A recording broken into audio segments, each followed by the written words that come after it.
on Classic FM for a refreshing conversation on building, managing, and preserving wealth the smart way. From practical financial insights to expert perspectives that help you plan for today and secure tomorrow. This is a show that puts your financial future first. Tune in every Monday from 5:30 p.m. to 5:45 p.m. for this insightful wealth management program, because informed decisions lead to lasting wealth. Only on Classic FM 97.3. Thanks a lot. Welcome to today's edition of Wealth Management and Youth here on Classic FM 97.3. Joined as usual by our regular expert on this segment, Raphael. Good afternoon, Raphael. Good evening, Chico. It's another rainy day. Thanks for correcting me that way. Good afternoon. Good evening. Okay. I sit corrected. Okay, good evening, Raphael. Yes, it is a wet Monday. Yes. As I said earlier, the only thing worse than a wet Monday and then a Monday itself is a wet Monday, because when it rains in Lagos, everything stops working. Yeah. Everything. Traffic has started building up, actually. All right, last week we promised to bring you part 2 of the review of the Nigerian economy in H1, and we broke down what H1 was because Chico didn't know. And I owe Callista, who's our guest again today. Welcome to the show, Callista. Hi, Chico. Hi, Raphael. I owe Callista money for my lectures or lessons last week, and my lessons today start here.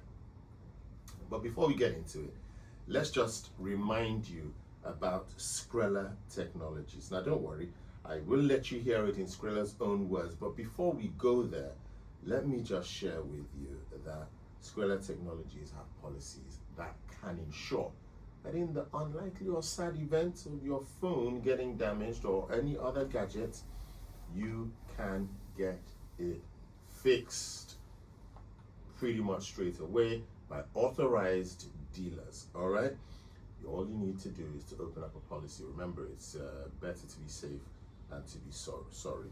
There's a bit of information and T's and C's that do apply. One of them are that policies are not transferable, but you can purchase vouchers. All right, vouchers can be purchased, and those vouchers can be transferred to your loved ones.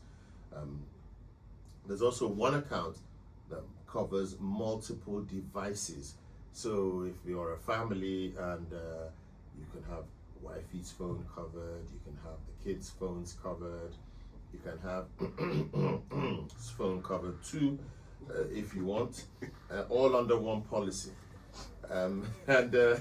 There's a prepaid premium voucher available as well. Now, in the event, a sad event of your device getting damaged, someone actually sent me a message today asking for me to announce on air that there were, what is that, anybody, how did she put it again? I'm like, really, you want me to put the entire apparatus of Classic FM at your disposal because your phone, you better be listening now. Skrilla Technologies, because I'm going to give the details out, okay? Your device will be repaired by visiting the nearest repair vendor among Skrilla's pre-registered repair vendors who are across Nigeria, okay? Now, if you'd like to get more information and read this up directly from Skrilla, just log on to www.skrilla.com. And Skrilla is spelled S-C-R-E-L-L-A. S-C-R-E-L-L-A. So the website is www.skrilla.com. You can send an email to ask@skrilla.com, or you can dial these numbers 0916 000 7790. I'll give you that number again, 0916 000 7790 and 0916 000 7791. Enough from me. Let's hear it from Skrilla. Then we'll get into today's wealth management tips. Cracked screens, water damage, the worries endless? Introducing Skrilla, Nigeria's smart choice for mobile phone insurance. With Skrilla, you get instant protection protection through screen sensitivity testing as well as INEI verification. Plans start as low as 5,500 naira for a full year. One account, multiple devices. No paperwork needed, with Scrella having partners across Nigeria, so location isn't a barrier and repairs can be done within an hour nationwide. Whether it's screen damage or back glass replacement, Scrella has got you covered. Protect your phone and your peace of mind. Visit www.scrella.com or call the numbers 091 6000 7790 Oh, you people laugh, 091 you wanna say, 6000 you can even cover your- 7791. Terms and conditions apply. something stuck in my Scrella, throat. preserving perfection. Your money should work as hard as you do. Join us on Classic FM for a refreshing conversation on building, managing, and preserving wealth the smart way. From practical financial insights to expert perspectives that help you plan for today. That's right. Welcome back to Wealth Management and You, where we're going to part 2 of our review of the Nigerian economy. Now, last week we spoke about the news that came out from the Nigerian Stock Exchange about the Nigerian Stock Exchange being the best performing in the world, and Callista broke that down to us. We also spoke about how the macros performed with careful definition of each one for the benefit of for your benefit, and we looked at the various events and their impacts. I'm going to go straight to this question because we touched on it last week, but we didn't do it too much justice. Where should we be looking at? Should we be looking? How does that question go? Where should we be looking at? Naira investments or dollar investments? Yeah, that is a good way to start. Yes, let's start there. So what should we be looking at? Yes, Callista, tell us. So essentially, like we spoke about last year, it seems like the Nigerian economy still remains on a very stable path. Our exchange rate has been relatively stable, currently trading just a little bit not up of 1,380 naira to $1. Yes. Our coming from 1.6, which you agree is a very big, improvement and appreciation, right? So essentially, naira assets are still, very attractive. Like we spoke about the stock exchange market delivering strong gains as well, and yields are also very attractive, currently. So for investors, if That's are one of those deciding- words, yields. I'm going to write it down. So yields essentially are the returns you get from investing in instruments like treasury bills or FGM bonds. That's federal government bonds, essentially. Not Chico bringing out his pen. Okay. I need to take notes. Yields. So these assets are still attractive in terms of returns. So if you do not have, or if you have maybe a few dollar obligations, or you want to pay your school fees, then it's advisable you still keep some dollars. But if you are holding dollar in terms of speculation in anticipation that the naira is going to depreciate, well, I would say be very wary about that. Be wary about speculative accumulation of the naira, because it seems like our projection is that this current trajectory of stability we've seen in the exchange rate is going to remain. Okay, so your view is that we should hold more of naira assets? Yes, more naira assets, and then you can keep dollar if you have Obligations obligations. in Yes. dollars. Okay, you said rightfully that we were coming from where we'd gone to 1.6, we're now at 1,380. That's in the last, shall we say, 2 years. couple of years. Yeah. So, but let's go further back. Let's do 5 years, right? Now, if we do 5 years, then we're talking about what, under 1,000 naira.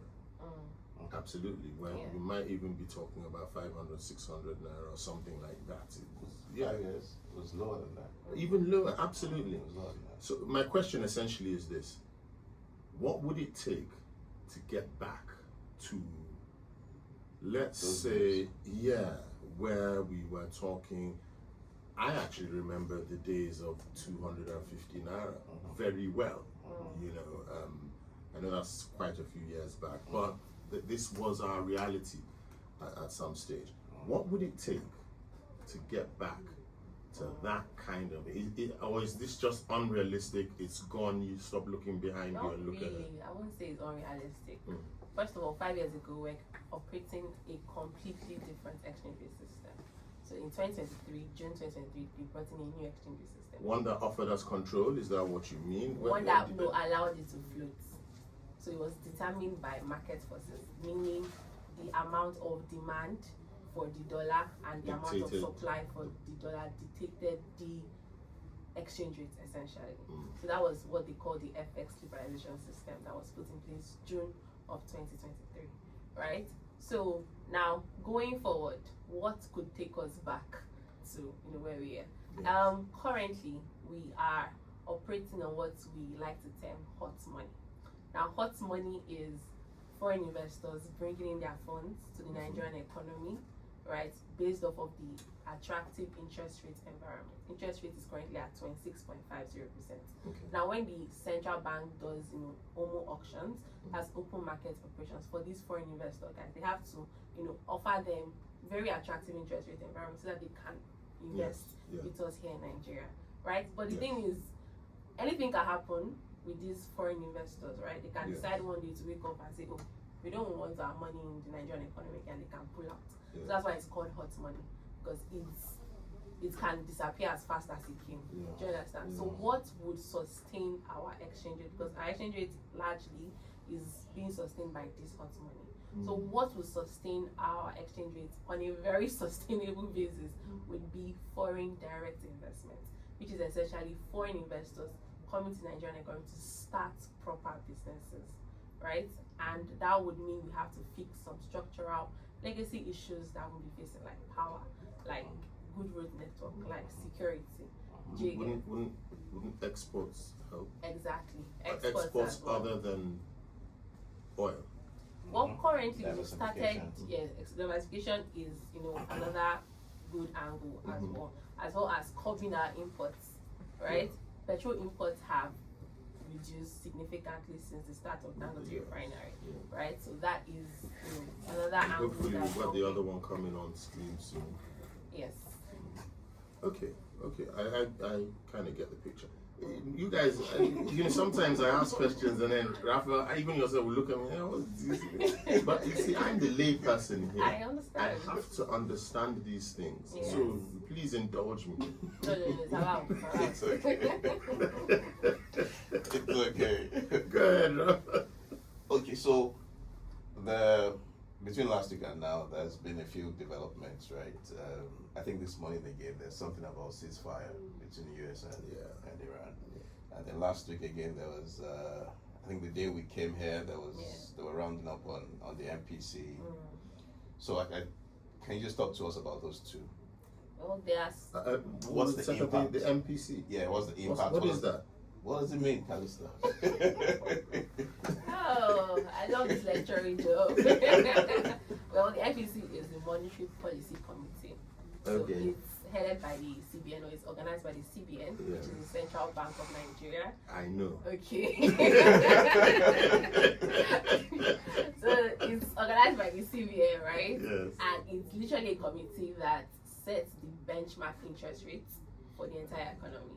So when they fix the MPR, which is the monetary policy rate, it sort of dictates the entire interest rates in the economy. So stuff like your banking lending rate. So the rate at which you can borrow from banks is determined by this MPR, by this interest rate. I see. Right? And for a couple of years now, the MPC has been on a hiking spree. Hiking spree means they have been increasing interest rates. Why?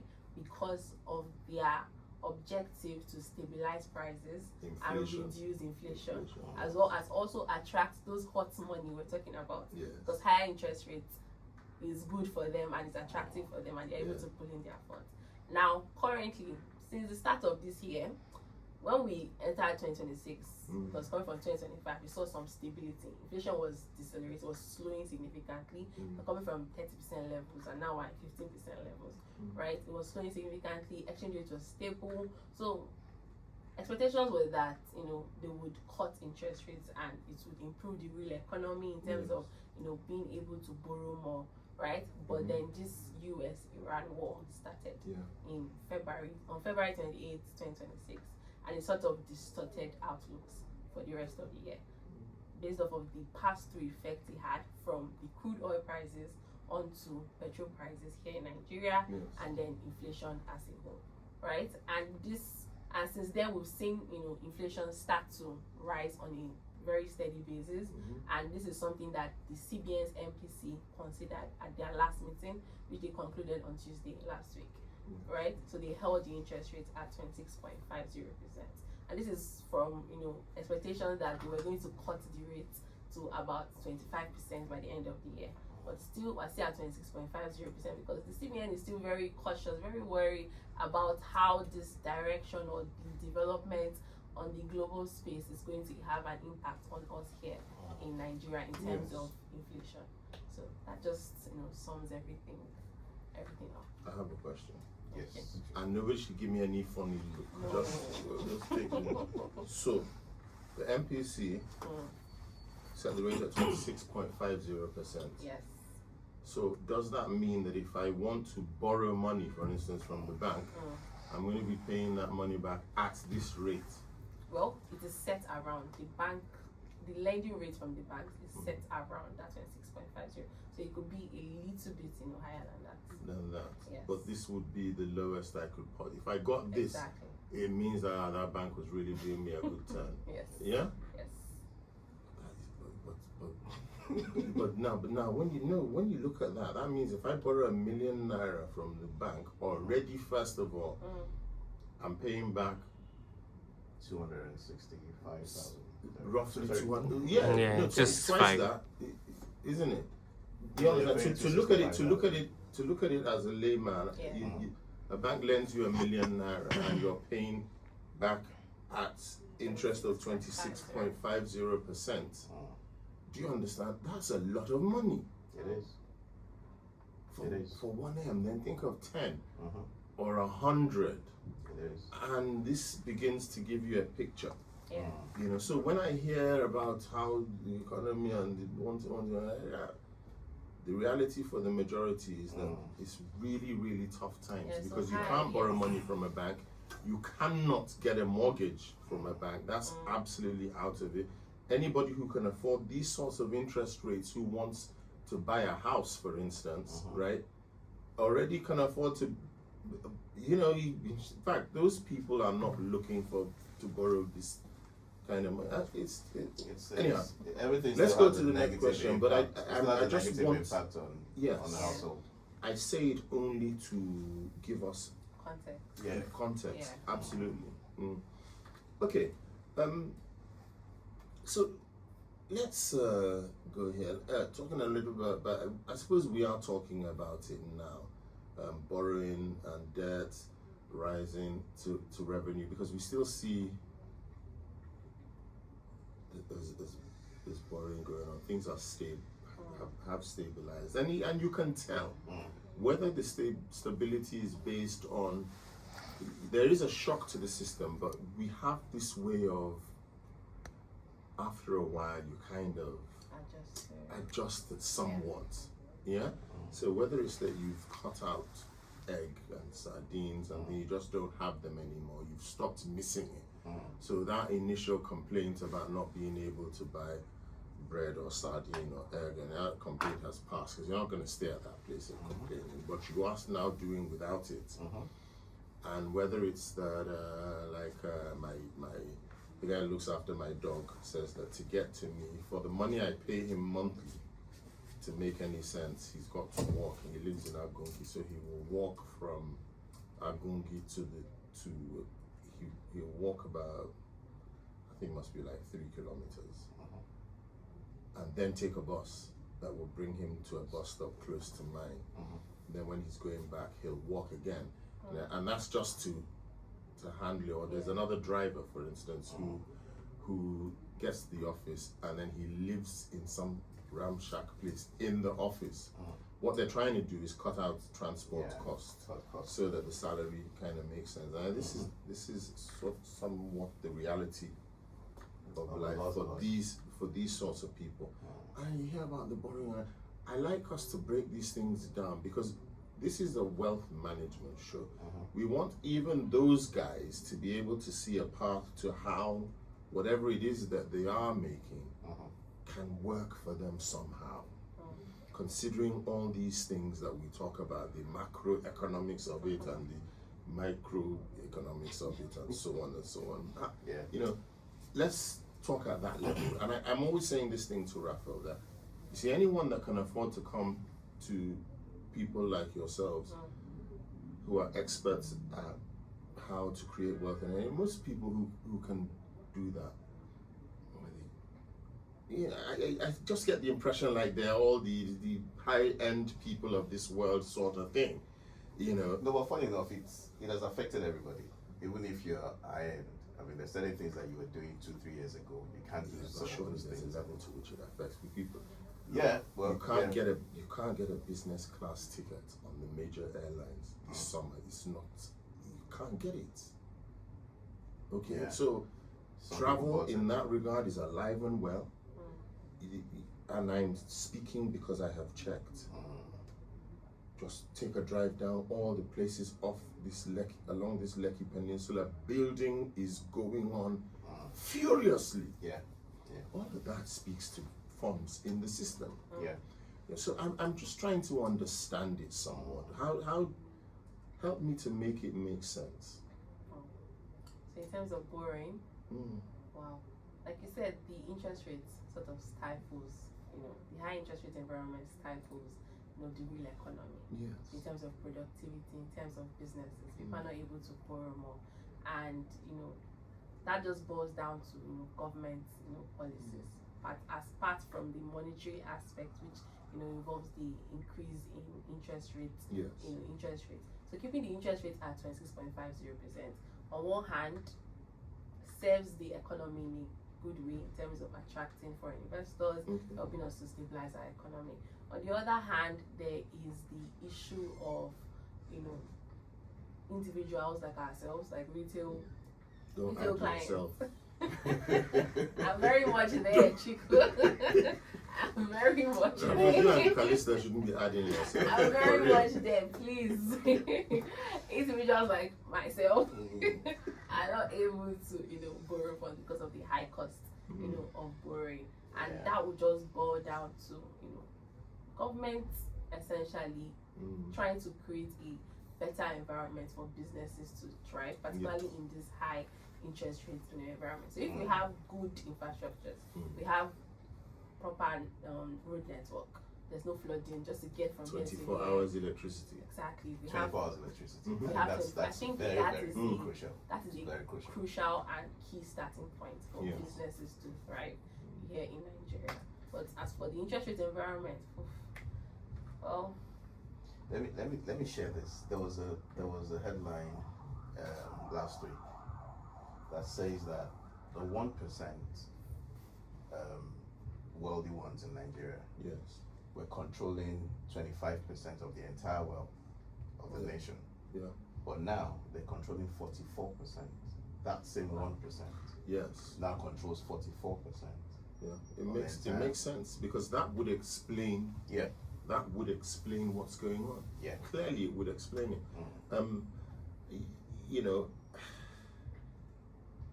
It's a tough one. We in this show, one tries to not focus. This is not a political show. We don't want to focus on the politics of it. What we simply want to look at the numbers and what the numbers are saying.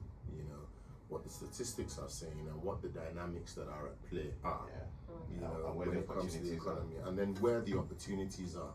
Because the idea really is that there is a path to make your money work for you, such that you're able to create wealth, manage your money, and essentially live a good lifestyle. A lot of people, like myself and possibly like yourself, are just essentially trying to do as much as they can and make as much as they can to a large degree insulate yourself, as much as you can from these dynamics that are at play, and that's where we find ourselves. So that's what we're discussing. Let's look at a few messages that have come in.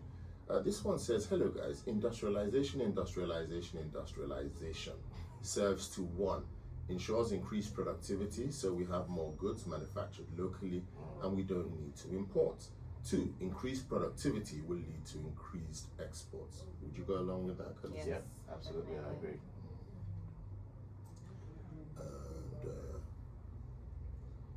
And I don't think this message is for us, so I'm not going to read it. You know, somebody says that they know you and I've put an address here, but we're going to leave that. And you can come have a look at it after the show. And somebody thinks I'm Benji. Now you know I'm not. Michael in our address says, gee, that 1% must be really smart. But you see, but the thing is, 1% on no, right? It always trickles down. The 1%er is going to buy generator, is going to buy diesel, is going to employ drivers, he's going to employ chefs, and he's going to have a domestic staff. He's got that 1%er will have hundreds in some cases of different staff working in different capacities and what have you. So if you have a situation where a proper minimum wage structure is in place and is working, then those people really should have a pretty decent standard of living. Essentially, that's kind of how it should work, really. Then the other thing, if we had the basics, you really shouldn't have an excuse to be homeless, for instance, in the UK. Unless the person has some kind of impaired capacity somewhat to reason. Otherwise, really, you should be able to walk into some housing is a basic. You should be able to walk into housing and social services and say, listen, I haven't got anywhere to the state. They'll probably sort you out. You know, but that's very different here. So you've got people living in the streets essentially. The basic amenities. It's not there. It's a major challenge. Interesting stuff.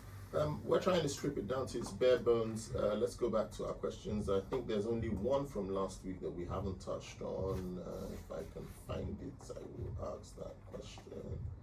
Give me a minute. I think we can just look at it from the point of, just to wrap it all up, I think we can say, okay, Calista, what's your outlook for second half? Bearing in mind pre-election spending. And that the second half starts in a few days, isn't it? Started. Has it started? I thought, hang on. This is No, January, February. Oh, we're in July, 7th month. Yeah. Oh, it started. Oh, sugar. Started already. I've been left behind. It's still tough. Oh, sugar. Water break. So bearing in mind, you know, the rising borrowing and debt levels, you know, pre-election spending, you know, so essentially, you know, looking at all of those things, what's your outlook for H2? Well, there are a couple of factors that could determine how H2 plays out. And you're optimistic, aren't you? You see, I did start with that. But there are a couple of factors that could, like for one, the pre-election spending. It's a very big factor. Usually during this period, we start to see most of this hot money start exiting as a result of uncertainty as to, you know, how the elections could play out, right? And you know, at this period or towards the end of the year, we might even start seeing some slight depreciation in the naira as a result of that exit of hot money, right? So it's up to the Monetary Policy Committee or the CBN essentially to try to manage, you know, that situation. There's also for inflation, whatever the outcome of this global war would be a key determinant in driving or determining the direction of inflation towards the end of the year. So if this ceasefire holds, then we should expect to see inflation, you know, start to decelerate as well. And maybe an interest rate cut might not even be very far off. But on a balance of factors, barring, you know, pre-election spending and, you know, what could, you know, occur during that period, we think that the macroeconomic environment still, you know, has some opportunities for investors, you know, particularly in the equities market. There's still a lot of opportunities, a lot of stocks there that are undervalued and still have upside potential, right, for growth and for investments, you know, investment growth overall. So yeah. All right. Final word. Yeah. This episode will be on YouTube. So if you miss it from the beginning and you want to see our views on the Nigerian markets in H1, please visit our YouTube channel, Wealth Management and You, and do well to subscribe.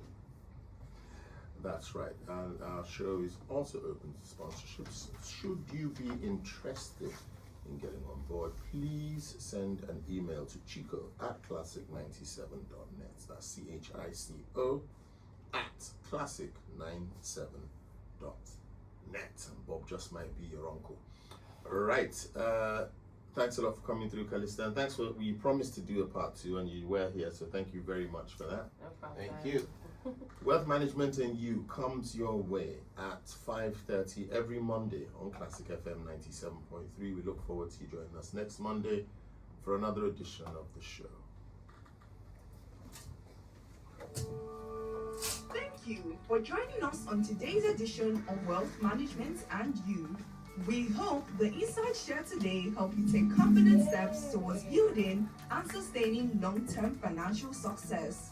Join us again next Monday from